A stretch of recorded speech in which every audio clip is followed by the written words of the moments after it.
Imagine if each morning when you wake up, you're smiling and looking forward to your day, knowing you are happy even while you're dealing with grief and loss. The Grief and Happiness podcast inspires, comforts, and supports you with each new episode. I'm Emily Zerothret, welcoming you to explore with me your life of endless possibilities.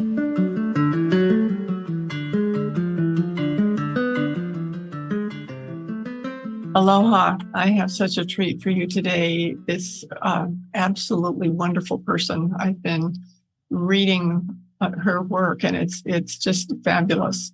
Her name is Tara Coyote, and she's another Hawaii resident. She's on a different island than I am, but it's nice to have another person from Hawaii here.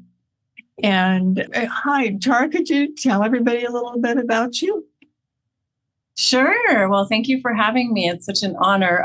Yeah, I have a long story, but I'll keep it in a nutshell. I have been working with people with grief, with horses, for about 8 years now after the death of my best friend who died at the young age of 46. She died from acute myeloid leukemia. And in my experience in being with her and going through the loss of her, it was very heartbreaking. We were best friends for 19 years. I realized that there was no place in our culture for a healthy expression of grief. So I was already working with horses and humans in a healing capacity, doing equine facilitated learning. I owned a horse retreat center in Northern California. And so I combined the horse work that I did with some of the grief work that I resourced from Frances Weller's book, The Wild Edge of Sorrow. And I created these day-long events called Grief Rituals with Horses. So I've done them for many, many years. I've done Zoom grief rituals. I've traveled around the country or the world teaching this. I train facilitators to do the grief work, people that are already horse facilitators. So that's one thing. Another thing I'd like to mention is that I've been on a pretty harrowing journey with stage 4 cancer. A year after my best friend died, I was diagnosed with stage 3 breast cancer. That's a whole story I can get into later if you want. But in short, 4.5 years ago, I was recommended to hospice with cancer throughout my body. It was in my breast, my lungs, my liver, my spine, my adrenal glands, my hip. I was actively dying. I made a remarkable recovery. I ended up writing a book, Grace, Grit, and Gratitude, A Cancer Thriver's Journey from Hospice to Full Recovery with the Healing Power of Horses. My whole story's in there. But I live in Kauai now, which is where my dad's from. And I moved back home when I was not doing well, when I was very sick. I live in an off-the-grid yurt. My 2 horses live outside my door. And I'm very grateful to be alive. I'm very grateful to be here with you, talking with you today. It's just such an amazing story. There's so many elements in it that I mentioned before we started. I could talk to you for a long time because there's so many different things we could discuss. I liked your positivity through all this that's been going on. You said, I'm taking charge, essentially, of what happens with me. And I'm making my own decisions. And I thought that's so powerful. So many people, when they get a diagnosis or they think they're going to get a diagnosis, just fall into tell me what to do instead of paying attention and finding out what's really best for them. Exactly. Well said. Yeah, there's a sense in our culture and in the medical industry of playing a victim, of like, oh, poor me. And it's a very difficult path. Any of us going through difficulty, it's challenging, but yeah, taking an empowered stance of a really sovereign way of being with whatever you're going through can be an incredible growth experience. I'm very grateful for this thing called cancer. And just to add a little bit to the grief part, because this is a grief podcast, there's been a lot of deaths. A lot of my young friends have died young from cancer. 2 of my closest friends, Deb, the first one, and a dear family member died young, the age of 47. My parents both died pretty tragically in the last 1.5 to 2 years within 4-month range. So I've experienced a lot of grief. For some reason, my lifetime is about facing grief, facing death, not only other people's deaths, but my own. So it's an interesting spot to be in. And challenging, but I'm also very grateful for it. Yes. That is so interesting because I talk to people and they go, well, I've never experienced grief before. And I thought, well, maybe you didn't experience it, but I can't imagine you haven't had some exposure to people in your life who have died, who've transitioned. That just, it happens to all of us. None of us can get through this life without knowing somebody and loving somebody often that that's become in many different ways to death through accidents or suicides or cancer or any way that you can die. And each one is an individual experience and they're all different. It doesn't matter what it's from. And I love how you've been using horses.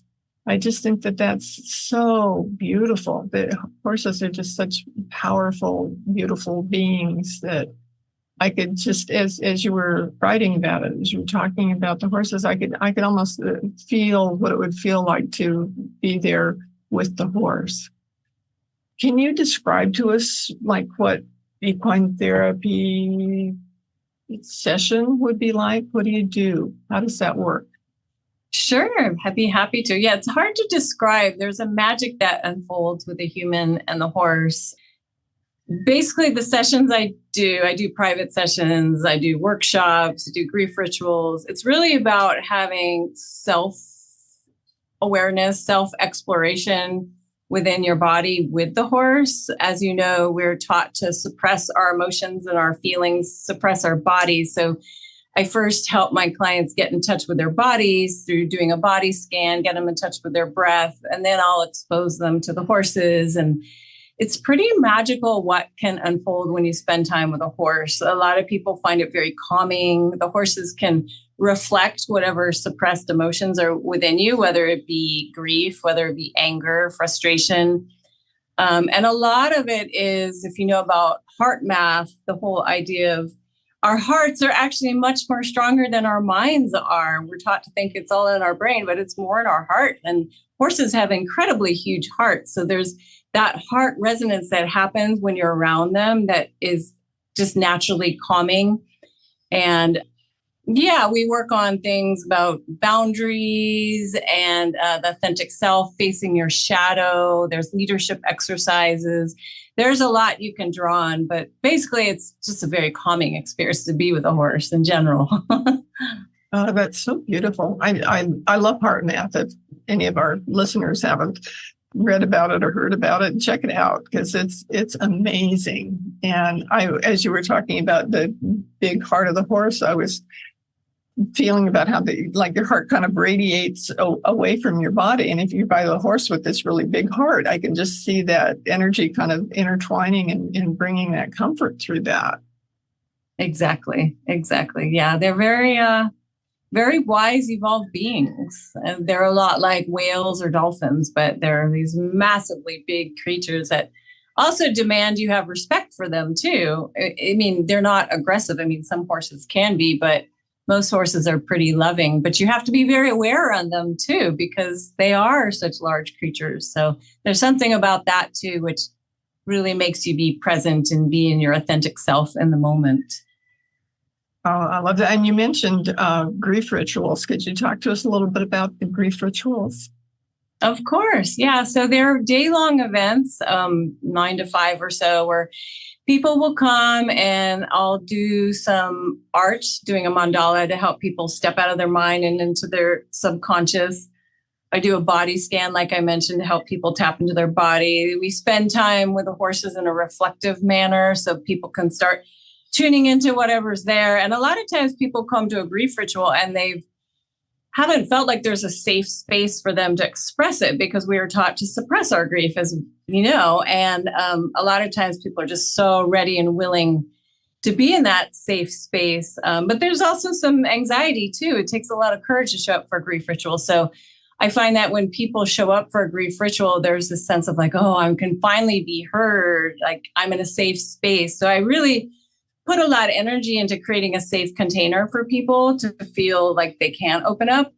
Let's see, what else do I do? There's some teaching about the emotions and the messages behind grief, which comes from my teacher, Linda Kohonoff, with the emotional message chart. And then I do something called the Pebble Ritual. That's from Francis Weller's book, The Wild Edge of Sorrow. He's a profound man who leads grief rituals. And it's this process of naming our grief with stones and putting them in a bowl of water, popcorn style. And we usually take an hour, hour and a half to do this. And at the end of the ritual, we pour the water symbolically onto the earth and let go of our grief.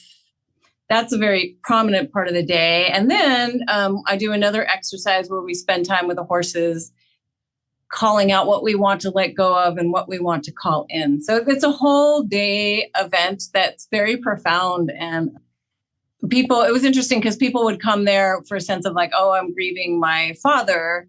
But then they discovered that there's so many other layers of grief that they were processing, grief from the environment, grief for their childhood, whatever it may be. So it was a beautiful way to unite community and grief, to know that you're not alone. Because most of the time when you're going through grief, it's incredibly isolating and you feel like you're the only one on the planet going through it. So that's it in a nutshell. That's amazing. And I love how you mentioned that we all go through so many different kinds of grief, because a lot of times people feel that if it's their closest, like a parent or a sibling or a wife, if it's not that deep, then it doesn't count as real grief, you know. Right. And there's lots of things that we grieve: ends of relationships, end of jobs, pets dying here on Maui, grief from fires. And even if you didn't know anybody, and it's kind of hard in Maui to not know somebody who was severely affected by the fires that we had, we're all having this like collective grief. So there's so many different kinds of grief. So true. Yeah, I really feel for all of you on Maui. It's definitely impacted us here in Kauai. But yeah, my heart goes out to all of you because I can't fathom what it's like there. I've been working on ways to help people here, because it's pervasive. You know, even if you didn't live right where the fires are. I live in Pukalani, which is about 35 miles away from Lahaina. It takes longer than 35 minutes to get there because we're not the mainland. There's lots of curvy roads and things. But there were fires all over the island, and one of the first ones started just a couple miles from my house. And I woke me up in the middle of the night with a lot of smoke, and that was before the Lahaina fire started burning. They were in different parts of the island. They just kept popping up all day long, and then they lasted for a long time because lots of them were in the gullies on the side of the volcano here. You have these gullies, and when stuff starts burning down in there, there's no way you can get down in there to fight it, and they just kind of have to burn themselves out. So they burned a long time. And I ended up having a couple of evacuees stay here with me for about 6 weeks because they had animals. They had 2 dogs and 2 cats, and the shelters would accept people with one animal that was either in those crate things or on a leash. But it was hard taking the animals into the shelters that were so crowded with so many people. And with 2 dogs and 2 cats, they just couldn't go there. And right. I have an apartment in my house, and the person who was living there happened to be on the mainland. And so she called me and she said, "Can my friends come stay in my place?" I said, "Absolutely." So we got to be with them. That it was communal like that. Anybody had anything they could give or do, they did, and they're still doing. And it's a beautiful way of experiencing grief together by supporting each other. That's lovely. That's how it should be. Communal grief shared. Because you're right. It's how can it not impact you? You know, we all are very connected energetically. And that's what I said. We could feel it here in Kauai too. Although, of course, all of you felt it much more. It's directly impacting you. Yeah, it's different. You mentioned mandalas. Do the people do them individually, or is it a group mandala that you create? It's individual. Yes. I give people a black piece of construction paper and then we use those chalk crayons that are nice. They just show up really beautifully on the black paper. And I ask them, I lead them through a little meditation and I ask them to draw their grief. And I emphasize, don't have to be an artist to do this. It's not going to be graded. And it was beautiful, or it is beautiful to see what comes out of it. It's a way for people to start opening up gently whatever's there within their heart. And because art is such a powerful way to release and to express oneself. Yes, so much. I love using art for grief. I know it's something that I used for me. I didn't consciously seek it out, but I ended up kind of falling into it with taking different art classes. And it's so helpful. I never thought I could draw, and I took an art class and discovered that I could and that I really enjoyed it. And it's like a meditation for me to do that. And it just feels so good. Now you can really kind of explore things that are going on by expressing them in a different way than just by talking about it or thinking about it. Exactly. Yeah. Our linear brain likes to make stories, and it's usually how I have people introduce themselves to their mandala, because I can show up at an event and be like, hi, my name's Tara. I live in Kauai. This is what I do. But that's one small linear aspect of myself. But if I open up and say, this is my mandala, I'm grieving the loss of my best friend, that way it opens up my heart and it opens up the hearts of others to know they're not alone, because the purpose of it is a grief ritual. So it's important to the subconscious. It's very important. That I love that you love that, or love that. I love that you do that, but love that too, I guess. Another thing that you talked about was approaching your treatment to grief in a non-traditional medicine way, that was such a challenge, and that I guess in our society we don't really support that. Like your medical insurance doesn't cover all these things that are actual treatments that are saving your life. But our society doesn't see that. Can you talk about that a little bit? With my journey with cancer, you mean?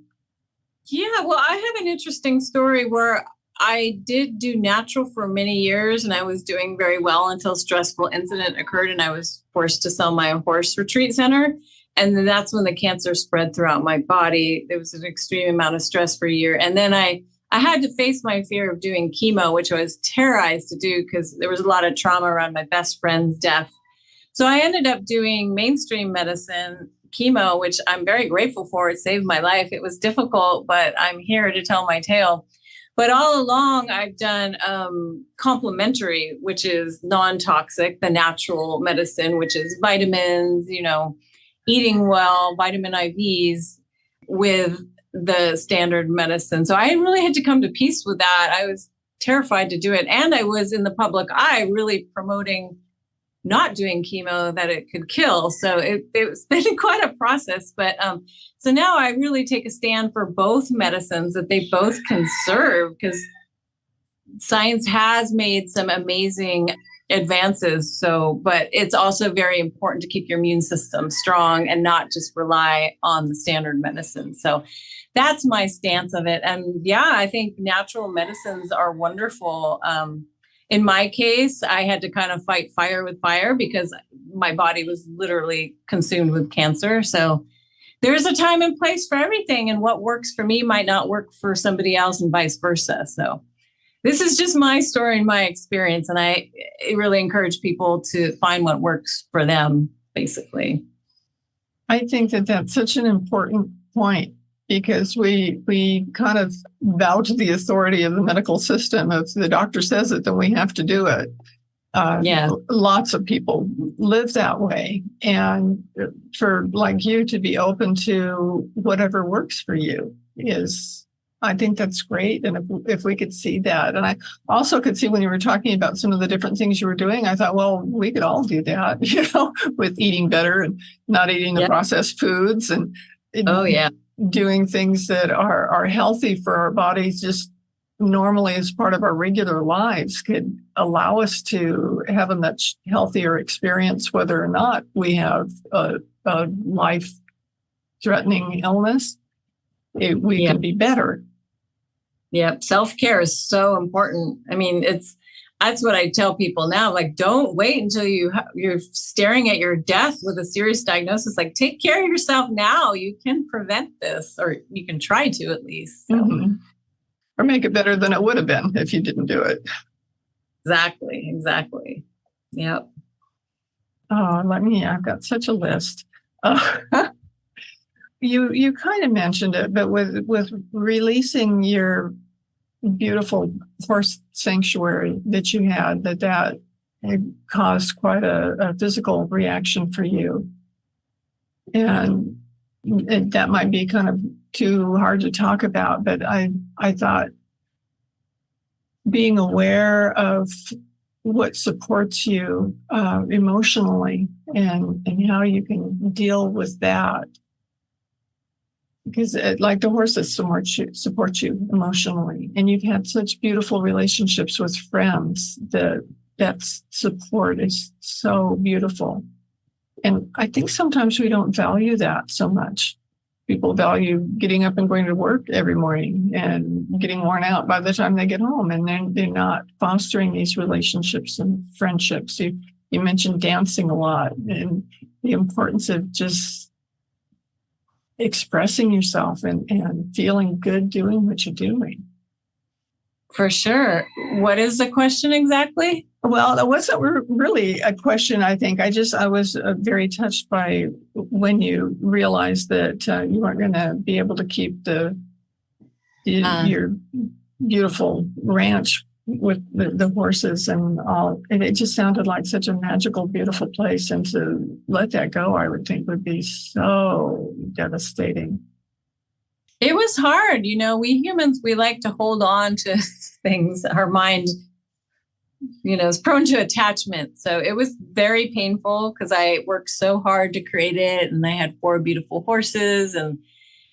But the reality was that I couldn't stay. And now I'm extremely grateful I had to leave, because I think I know it saved my life, because the whole hospital system there, I didn't find it very warm and loving. Whereas I was booted back home to Kauai, Hawaii, where my dad's from. And there's a lot of the aloha spirit here. And I think coming back home here saved my life, or I know it did. So in a lot of ways, these things that can be very tragic and devastating can actually be your greatest blessings. And I see that because I needed to come home to Kauai to feel the mana of the earth here and the aina and be with my animals to heal. I really believe that's a big part of my healing.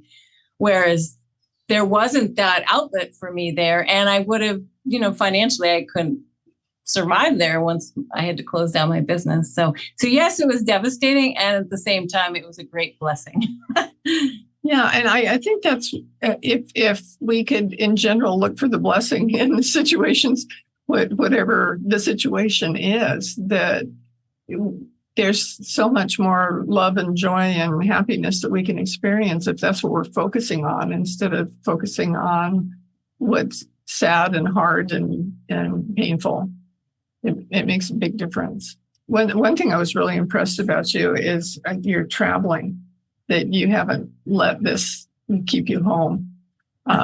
Your adventure in New Zealand was so fabulous. I thought if people can just allow themselves to get out of their comfort zone and do something really different that maybe they've always thought they wanted to do, or they've discovered that this might be a neat thing to do.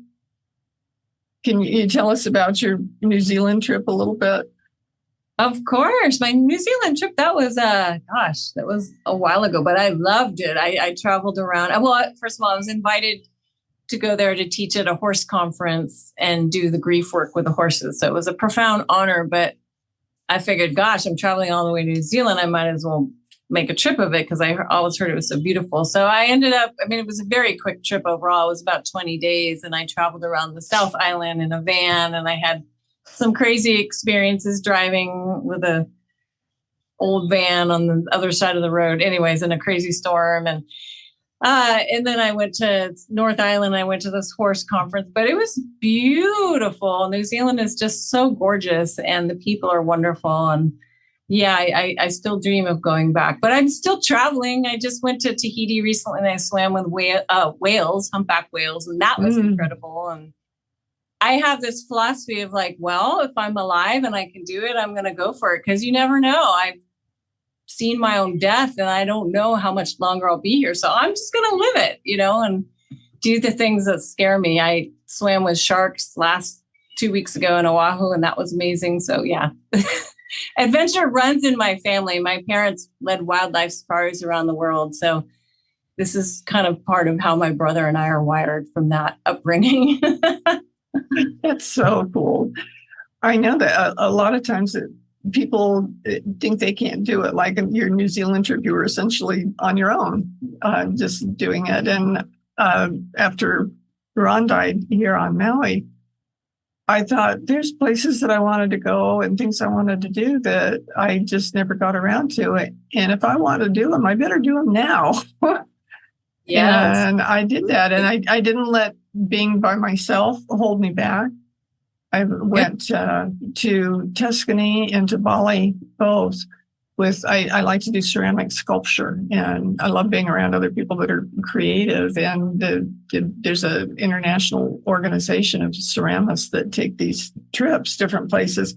And it was such a neat way to travel because I was by myself, had my own rooms, was on my own, but at the same time, there were people around me who were somewhat like-minded in creativity and in enjoying the ceramics and the things we could talk about and learn about. And so I didn't know anybody that was on either of the trips, but I got to experience so many beautiful things that I think if I would have just gone on my own, it would have been more like a tourist, which isn't very exciting to me. Right. Good for you, getting out and enjoying life. Those are beautiful places, Bali and Tuscany. I've been there and love them too. Oh, they were both just fabulous. Learning the cultures, about the cultures and the traditions, and you'd be amazed at how things like ceramics are so different from one country to another. And all you can learn with that and the beauty of that, and try doing things in a different way that you wouldn't have realized existed before. It just.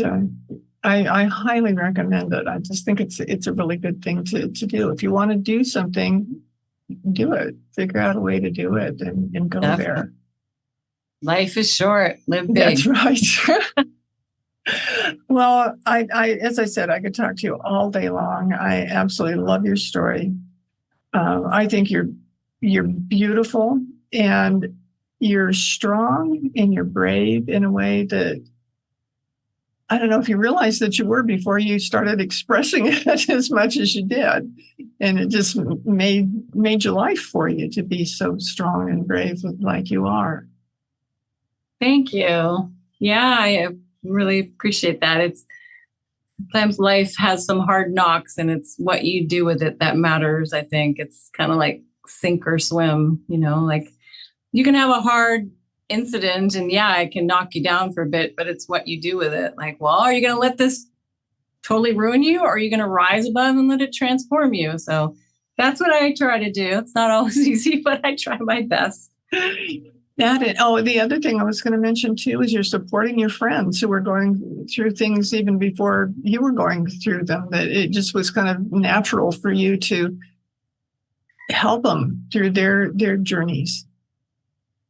Yeah, that was really painful, actually. It's been very interesting because I've been a caregiver for many people with cancer. My mom died recently from cancer. My best friend, Deb, another dear friend and family member, Rowan. And so I have that side of it. And then the experience of going through it, almost dying myself. And I have to say, from being on both sides, it's harder to be the caregiver because you love this person and you're doing your best.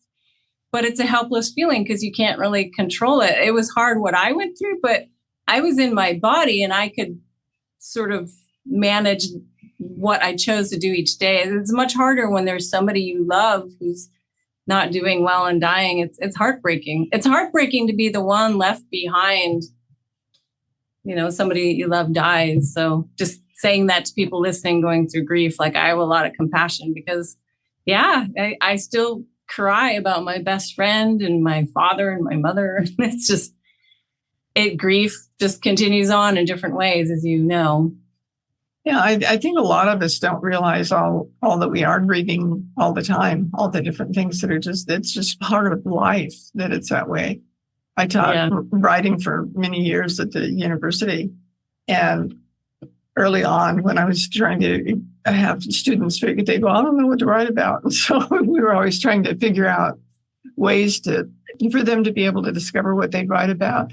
And I said, well, why don't you make a list of everybody you know who has died or is dealing with a really big illness or injury or that sort of a thing. And since they were doing it, I started doing it too. And my list just kept getting longer and longer and longer. And I thought, wow, I realized that I've not really been paying attention to this and really dealing with it and dealing with my feelings and how this affects me and what I could do to make my life be better because of the lessons that I learned.